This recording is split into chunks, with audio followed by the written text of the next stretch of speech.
First of all, we are in a recession. The only people who don't believe that apparently are in Washington, D.C. What are your thoughts on this one, and was it unexpected?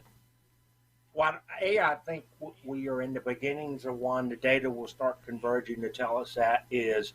And to your point, the folks in D.C., if it's your watch, it doesn't work out real well if your economy goes into recession. Because when the day is done, the old misery index still applies. The sum of inflation rate and the unemployment rate.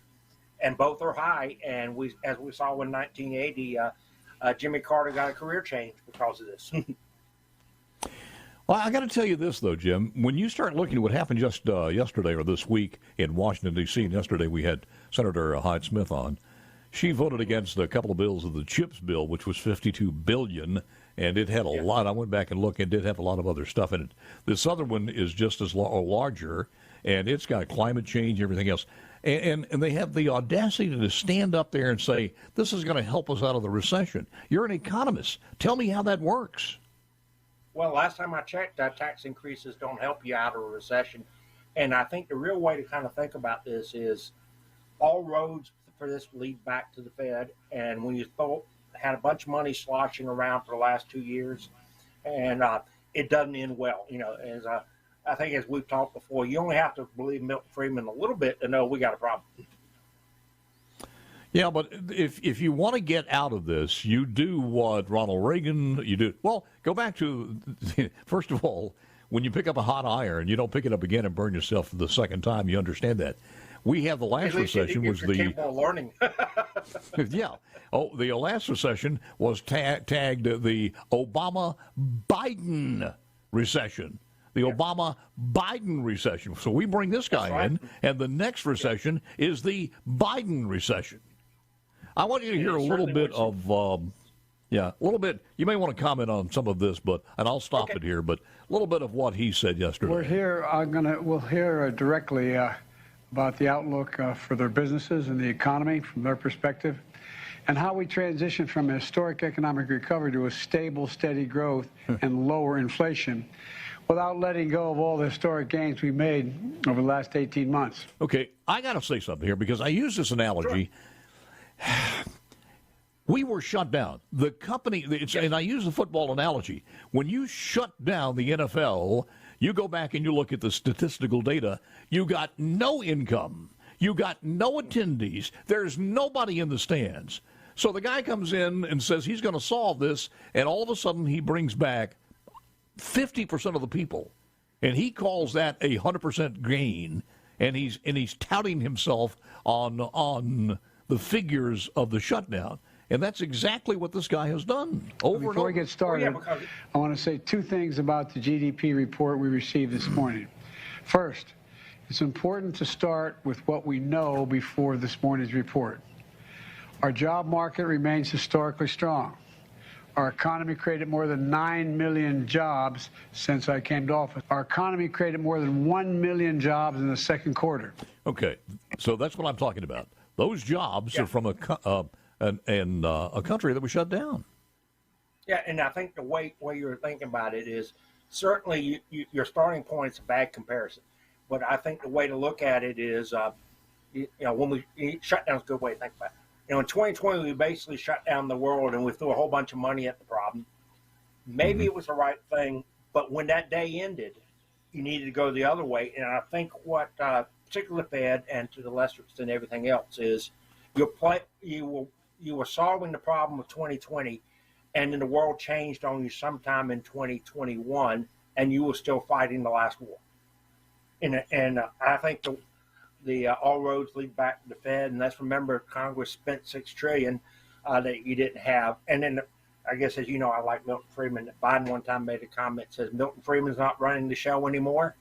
And Milton probably said, oh, yeah, I am. Well, because that's like saying Sir Isaac Newton's not running gravity anymore. On a scale of 1 to 10, 10 being the best, how would you as an economist, judge Ms. Yellen? Kind of Midland. I think her tenure at the Fed was okay. She's kind of in a box here because probably her professional character brain says, "Oh, this can't work." But as a member of the administration, she's kind of locked in. When you start previous looking, Chairman Bernanke has had some pretty harsh critiques of the Fed recently, and I think what will probably happen is they probably did the right thing in 2020, but they weren't nimble enough to change when the game changed, and it's almost unrealistic to expect them to be that nimble, but we did. One of the scariest things is when you go into that recession from bad policies this early into the administration, and you have possibly 8 years, but you certainly got 2 more years. Yeah. And even if one chamber, let's say most likely the House, I'm not too sure about the Senate, and that would make him a lame duck for at least the last 2 years, but 2 more years with bad policy and even a stalemate does not bear well on the economic future of this country. Yeah, I think the next year or two is going to be a lot of uncertainty. A lot of things are working themselves out, and since Biden's at the helm, he's going to get blamed. And probably what will happen, whether or not he runs or not, that's a separate discussion, which is an interesting one. They're going to get blamed with it, and I think he's trying awfully hard not to be compared to Jimmy Carter. Yeah, well, I'm not sure he's going to win that one. No, he's lost that one already. Yeah. Then you start looking at, as far as the economic policies of who most likely will be in that seat, and that's Kamala Harris. And I have no idea who she would pick for vice president. But and to be honest with you, I don't know a lot about her economic. I don't think many people do about her economic mandates or anything else. Philosophy, what they know about her as far as philosophy, what they know about her. And the part of her answer, she may not know. I'm being a little silly, but she's probably never in a position that she had to think about these things. Yeah. Her answer most often is just a laugh until they forget the question, and I think that's it. Couple of other questions for Jim Leggette when we return back after this. Fred Hayes, Apollo 13 astronaut, former astronaut. I don't know, he may be still fit enough to do it now. Mississippi native, he joins us coming up at 8:05. Back with Jim next. All right, we just to put a cap on this and just the final thoughts. How does the average family address this, Jim, as an economics professor? How do you do that? How does the average family look forward? Because in Congress, they would look at it this way, and if you transfer that to a family, it's like, well, you know what? We can't take the vacation to Disney World, but let's go on and do it now while we at least have this, and we'll get that out of the way. Let's go on and buy this, buy that. But and that seems to be what Congress is doing. They're throwing money at it. And it doesn't make sense. You go out and put more on your charge card. It's not going to help your family's situation. In fact, arguably it makes it worse because one of the reasons I think inflation is so insidious is, interest rates go up. So if you're throwing money at it and instead of paying 12% on your credit card, you're paying 20 plus, you get in this trap you can't get out of. And then plus, and it's very instructive to say, look at the Weimar Republic in Germany. Inflation 1 month, 29,500%. You were motivated to spend your money immediately or it would lose its value. And there are pictures of kids running down to wherever their parents were working, getting the money and spending it because in about a day, its value's gone down by half. So you're motivated to spend that. The only one that really wins is the debtor. Who's the biggest debtor in the world?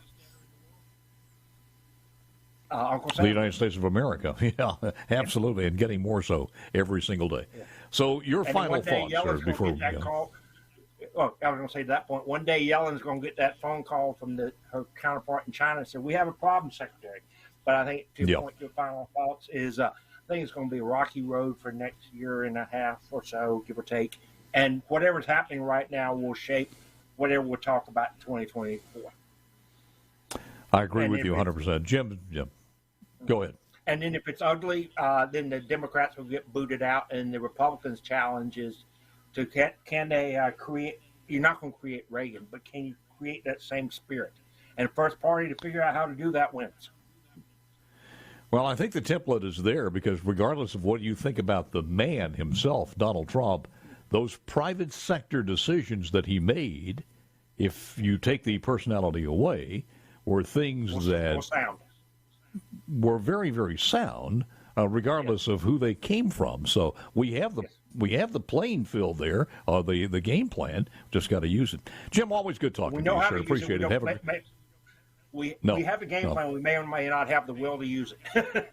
Well, we just don't have the quarterback. I mean, that's the problem. That's right. Thank you, Jim. Appreciate it.